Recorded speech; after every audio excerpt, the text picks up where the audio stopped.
Bienvenue dans Souli, se construire en conscience.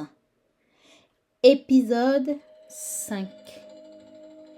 Réussir sa vie ou réussir à vivre. On nous pose très tôt une question. Qu'est-ce que tu veux faire plus tard?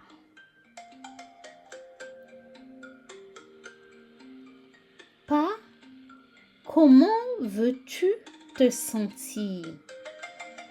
Pas quel rythme te rendrait heureux ou heureuse?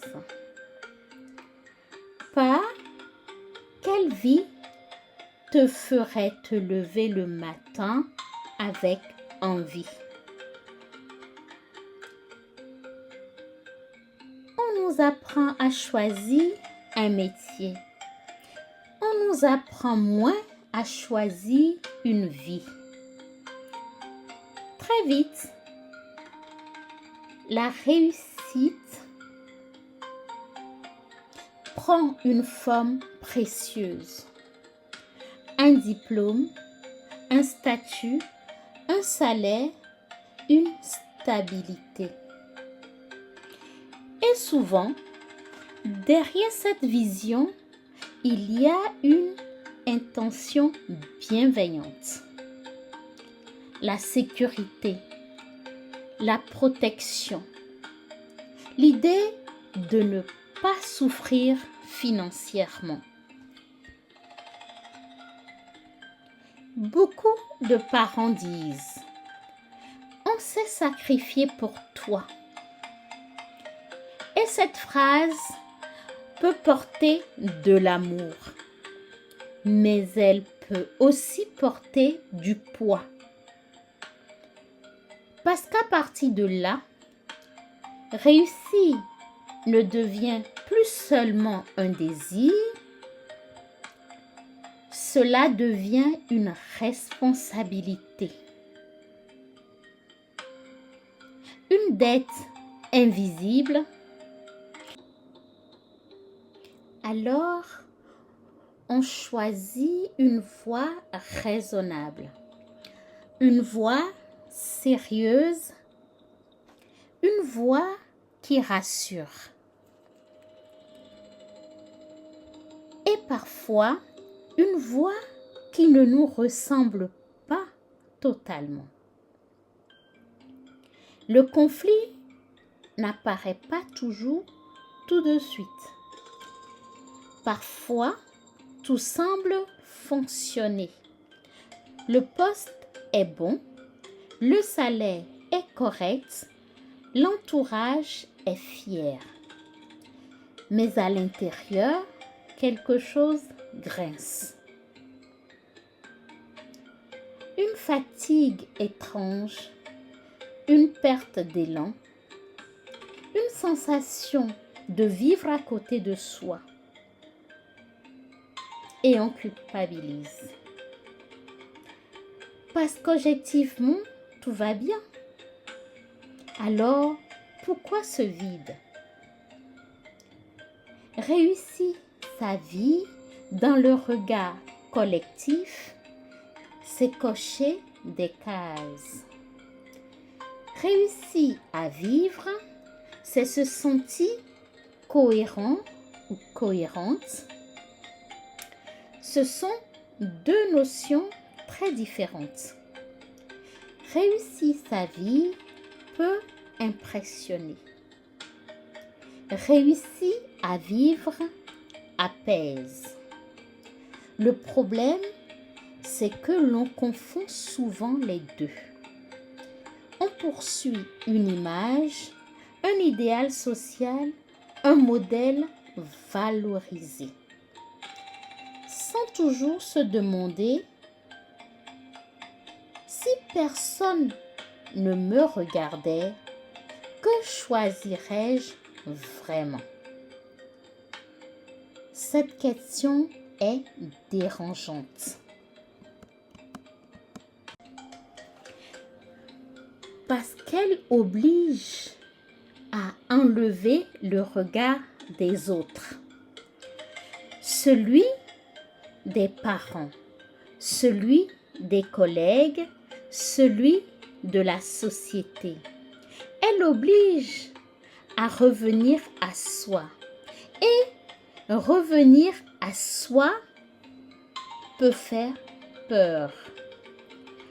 Parce que parfois, cela implique de décevoir, de changer, de quitter une trajectoire déjà construite. Et derrière la peur de décevoir, il y a souvent une autre peur, celle de perdre l'amour ou la reconnaissance. Parfois, une vie alignée n'est pas une vie irresponsable. Elle n'est pas forcément radicale. Elle ne demande pas toujours de tout quitter. Parfois, elle demande simplement d'ajuster, de redéfinir le succès, de poser la question autrement. Et si la réussite ne se mesurait pas en prestige, mais en paix intérieure. Peut-être que la véritable question n'est pas « Est-ce que ma vie est réussie ?», mais plutôt « Est-ce que je me sens vivant ou vivante dans ma propre vie ?» Si cette question te remue, c'est peut-être qu'elle touche un endroit sincère. Et cet endroit mérite d'être écouté. Et si la vie que tu appelles réussie était simplement celle qui rassure les autres? Et si derrière ton parcours logique se cachait un choix que tu n'as jamais vraiment questionné? Beaucoup avancent longtemps sur une trajectoire déjà tracée. Pas loyauté, pas peur de décevoir, pas sécurité. Jusqu'au moment où une question devient impossible à ignorer. Est-ce que je vis ma vie ou celle qu'on attendait de moi? Certaines personnes ont osé se poser la question. Parfois tard, parfois dans le doute, elles ont réinterrogé leur définition du succès.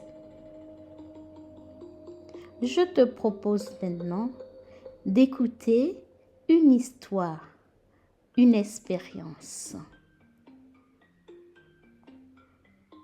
Bienvenue dans Souli, se construire en conscience, deuxième partie.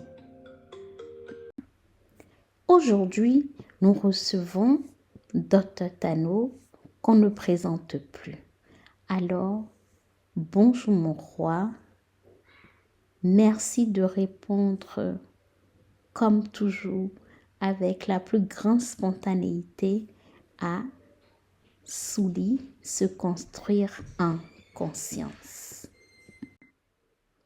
Aujourd'hui, ma question est: à quel moment avez-vous commencé à vous demander si vous viviez la vie que vous vouliez? Et quel a été le frein ou la peur de décevoir vos proches que cela a pu générer en vous? Bonjour, ma vue la Queen. Alors, à la question, je suis vraiment content pour cette question donc, que vous posez aujourd'hui, à savoir à quel moment on se pose la question si la vie qu'on mène, c'est celle qu'on a souhaitée. Et moi, je vais donner mon exemple personnel. Cette question m'est venue un peu plus tard. C'est un peu plus tard. C'est à la prise de conscience. C'est grâce à presque un choc. Un jour, vous êtes là et face à un choc de la vie, c'est-à-dire quand un événement de votre vie vous arrive, quand quelque chose vous arrive de douloureux, ou bien quand dans la vie professionnelle vous voyez des obstacles, c'est là que vous venez et puis le choc arrive dans votre tête. Et puis vous vous demandez, moi je me suis demandé, ben, est-ce que c'est vraiment la vie que j'ai souhaitée? Et cette vie souhaitée, c'est des vies que quand dans notre jeunesse, on s'est fait le pari d'y arriver. Et des fois on y arrive, mais en fait on pense que on a perdu beaucoup d'éléments, en fait beaucoup de choses qu'on n'a pas su faire. Donc, en se posant cette question, en me posant cette question, je me suis rendu compte effectivement que la vie que j'ai souhaitée, une vie professionnelle que j'ai souhaitée, une vie familiale que j'ai souhaitée, une vie même normale, en fait ce que j'appelle normal, ce qui est que je construisais dans ma tête, c'était une vie, et puis une vie sur une situation économique très favorable, où tu as la capacité de faire absolument ce que tu veux, et patatras, tu te rends compte que d'autres secteurs peuvent réussir, mais en réussissant d'autres secteurs, tu annihiles d'autres secteurs. Donc, en réalité, tu te rends compte que tu n'as pas pu remplir tous tes objectifs de la vie, bien que d'autres objectifs ont été atteints.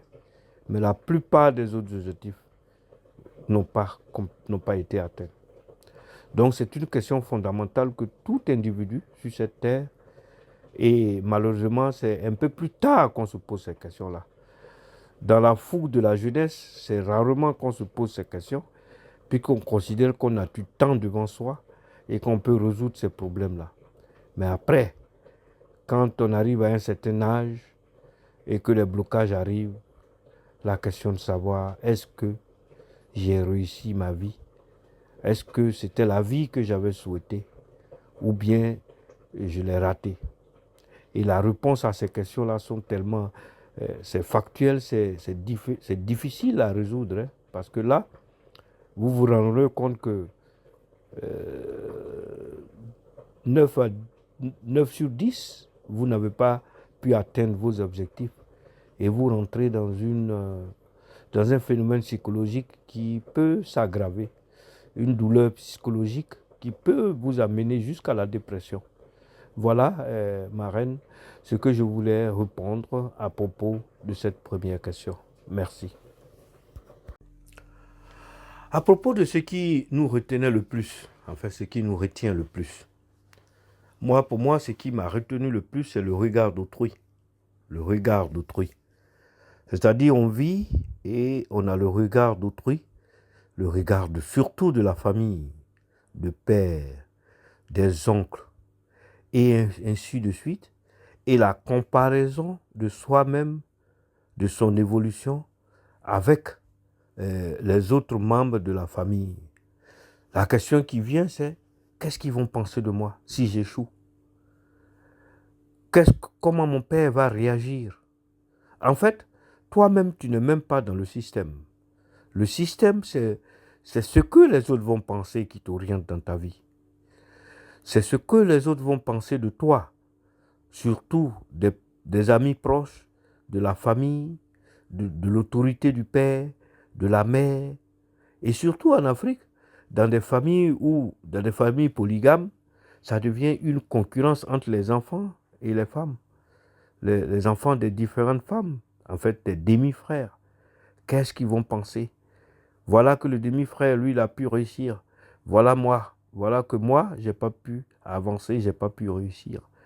Et c'est un questionnement, c'est une douleur, parce que le repas d'autrui nous fiche tout le temps dans ce qu'on est, dans nos activités, dans nos orientations. Mais est-ce qu'on peut s'en passer? On ne peut pas aussi naître et faire ce qu'on veut sans que on craigne le jugement d'autrui. Et ce jugement d'autrui, pour moi, est comme des garde-fous qu'on met pour pouvoir s'orienter avec ça. Je dirais même des baromètres. Et ce baromètre-là peut vous orienter à avancer plus vite, peut vous orienter à vous mettre en cause parce que vous avez toujours un idéal, la comparaison et ce que les autres vont penser de vous. Merci. Aujourd'hui, quelle est votre définition propre de la réussite? Bien. À la question de savoir qu'est-ce qu'on pense de la réussite, qu'est-ce que moi personnellement je pense de la réussite, qu'est-ce que c'est que la réussite pour moi? Voilà une question que rarement on se pose, hein? Mais c'est un dilemme profond. Réussir, c'est quoi? À quel moment tu vas t'asseoir pour dire j'ai réussi? Est-ce que atteindre ses objectifs sur le plan du travail est une réussite? Ou bien atteindre ses objectifs sur le plan financier est une réussite? Ou bien avoir une famille autour de soi, être intégré dans une réunion de famille, avoir des moyens pour soutenir ses enfants, sa famille, est-ce que c'est là la réussite? En tout cas, c'est une question fondamentale. Qu'est-ce que c'est que la réussite? Réussir, c'est quoi? Nous, on nous a mis dans notre tête que pour réussir, il faut aller à l'école, il faut avoir des diplômes. Bon, j'ai fini d'avoir les diplômes. Est-ce que j'ai réussi? Avoir un bon travail, j'ai eu un bon travail. Est-ce que j'ai réussi? Avoir une famille, est-ce que j'ai réussi? Pour moi, je pense que la réussite, c'est un mot complexe qui réunit beaucoup de facteurs, dont le manque d'un seul facteur annule le thème de réussite. Voilà. Ça, c'est mon avis personnel et je pense que c'est ça. Tous les facteurs doivent être réunis ensemble, ce qui s'avère presque impossible avant de crier à la réussite. Ou bien, on essaie de définir cette réussite-là juste par rapport à une satisfaction temporaire de ce qu'on s'est promis d'atteindre comme objectif. Voilà. Donc, quelqu'un peut définir sa réussite tout simplement que quand j'aurai mes diplômes, j'ai réussi. Mais est-ce que par rapport au regard d'autrui, est-ce que vous avez réussi? Voilà la question qui est presque un dilemme qu'il va falloir que chacun s'asseye pour y réfléchir. Ça ferait du bien aux neurones. Merci. Après cette intervention de notre roi, il est complexe de définir la réussite, le succès. Alors, peut-être tu comprends maintenant que cocher des cases ne garantit pas toujours la paix intérieure. Peut-être que tu réalises que certaines décisions ont été prises par loyauté, par sécurité, par amour ou par peur de décevoir. Et tout cela est humain. Mais à un moment, une question revient.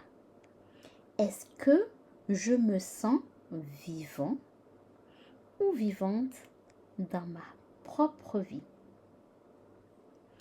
Réussir à vivre, ce n'est pas tout bouleverser. Ce n'est pas tout quitter. C'est commencer à écouter ce qui grince, ce qui fatigue, ce qui ne nous ressemble plus. C'est oser redéfinir le succès à partir de soi. Avant de nous quitter, je te propose un court moment pour toi. Là où tu es, prends une respiration lente et profonde. Puis, laisse l'air sortir doucement. Pose-toi cette question sans pression. Si personne ne me jugeait, qu'est-ce que je choisirais aujourd'hui?